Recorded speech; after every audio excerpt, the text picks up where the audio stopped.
So I want to talk briefly about the importance of this new approach to security and this new initiative that you're launching today. I mean, in a way, this initiative couldn't be better timed because I'm sure that you're all aware the world is in crisis.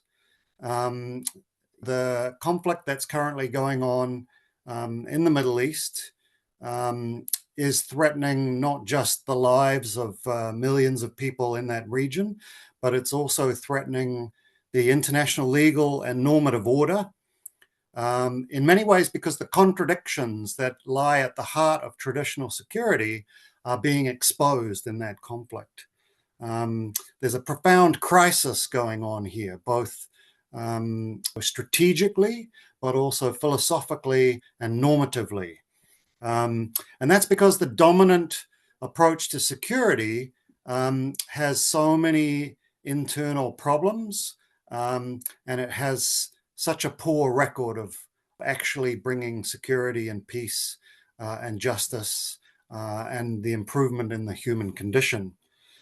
I mean, if we look at it empirically, the first issue that we have to note is that the Western dominant security paradigm has completely failed. It's an utter failure in terms of peace, security, stability, and human well-being.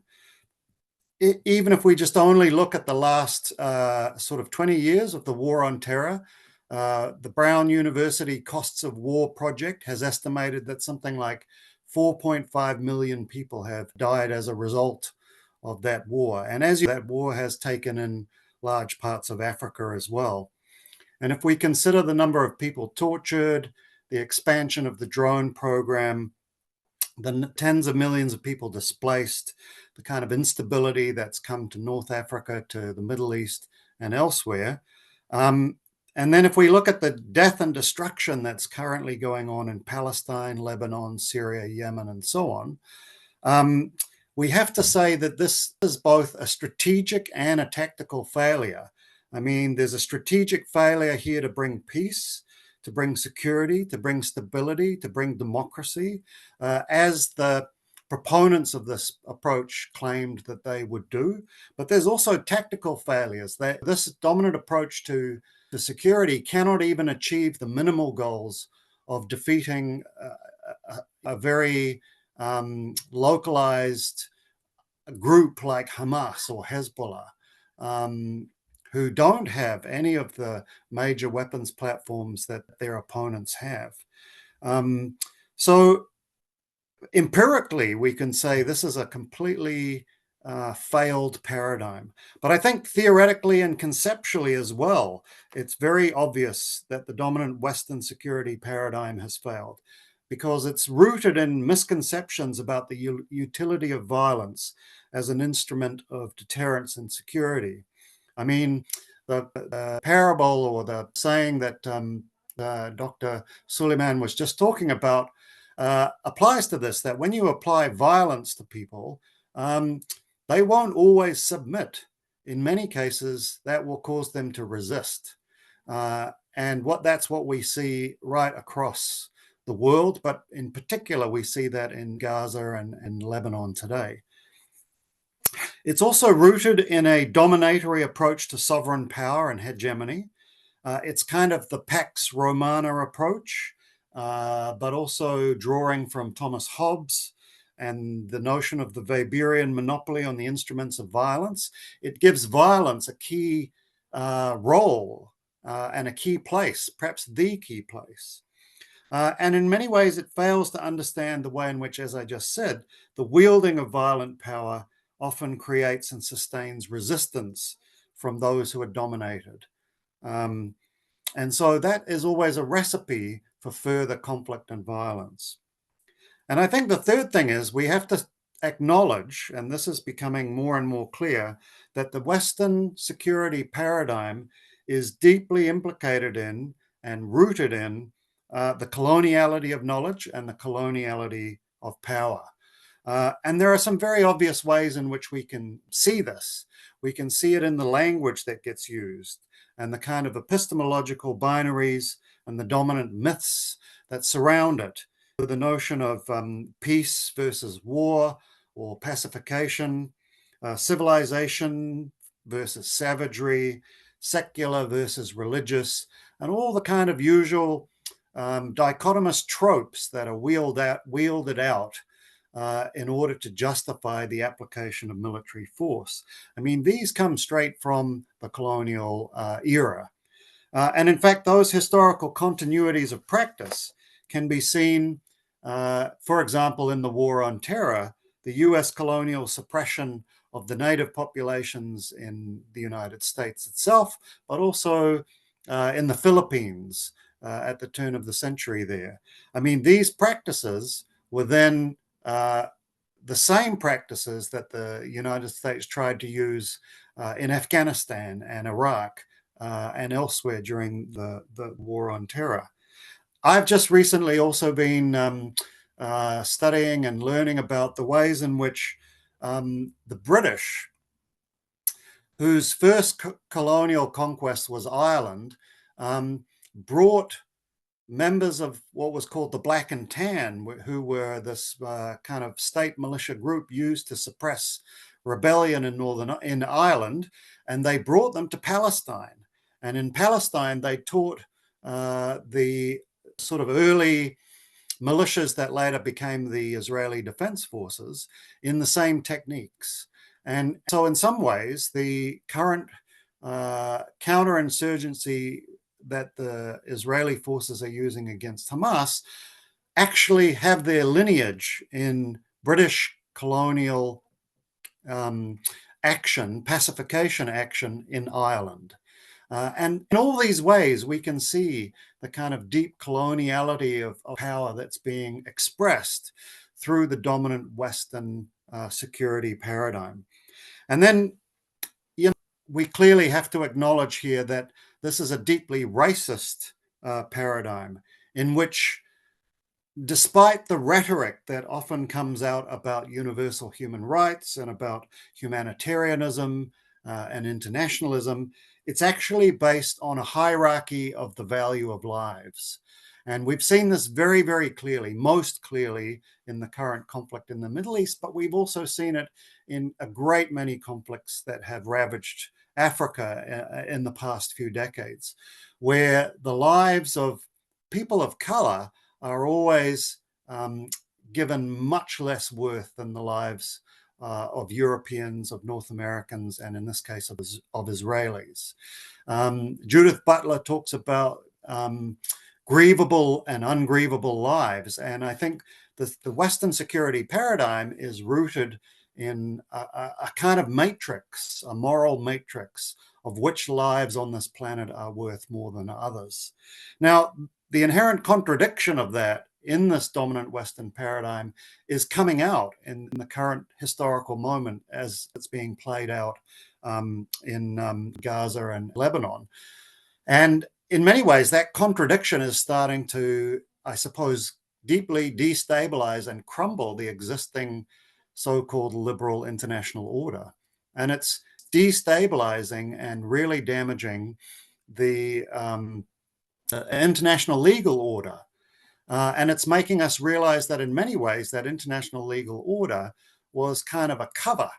It was, the emperor's clothes to try and cover the fact that it was a colonial racist order that was being upheld through this Western security paradigm.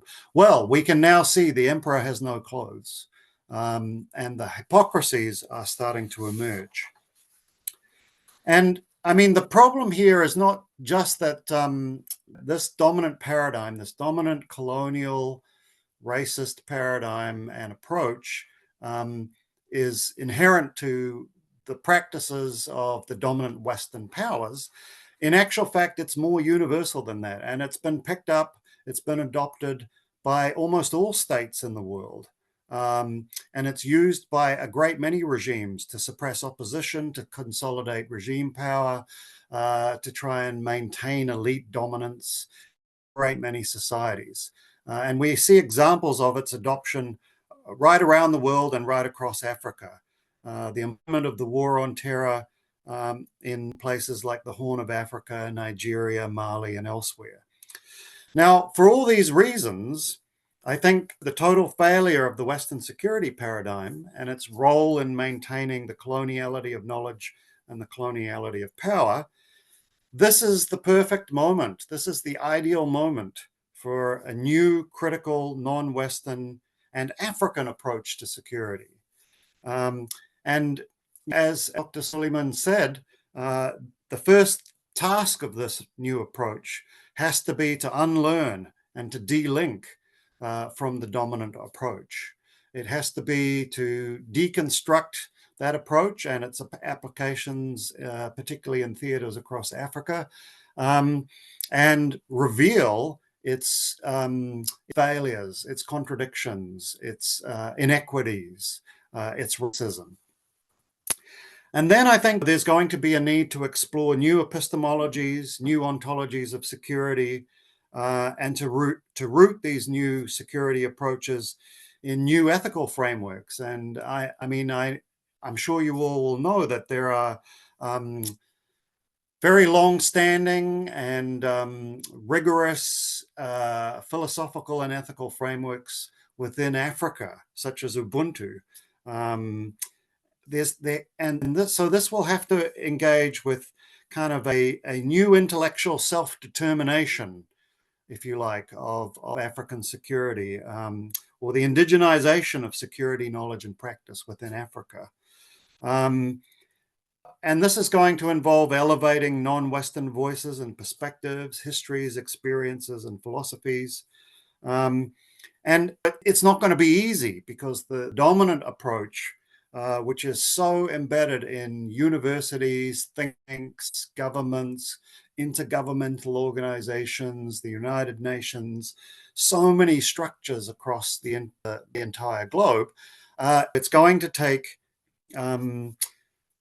you as intellectuals engaging in quite strong epistemic resistance, epistemic disobedience, as Mignolo puts it, to make sure that you don't, submit to the dominant paradigm and the efforts to pacify African security. So there are challenges and obstacles here, and I don't think you can minimize them. There are huge institutional, political, and cultural barriers, which will need careful and determined strategies to overcome. Including things like Western dominance of academic publishing, the dominance of English as the lingua franca, the disparity in resources, and so on. But I think that given the kind of opening that the current crisis of the dominant Western paradigm provides us, this gives us a chance for success. It represents a kind of emancipatory opening when, if courageous and powerful scholars like yourselves can push through that gap and begin to tear down those existing structures. And all I can say is that I offer solidarity, and I offer whatever advice I can. As someone who's an insider in the Western-centric, Western-dominated societies and kind of intellectual structures, particularly those around security, I can offer a little bit of help and clues as to how we might bring them down. And I can offer allyship. So I think that is something. But I would really, really like to commend you all and applaud your courage, applaud your innovation, your entrepreneurship, and commend this new organization, this new network to you all and to everyone who's listening. Thank you for having me, and I wish you the best of luck.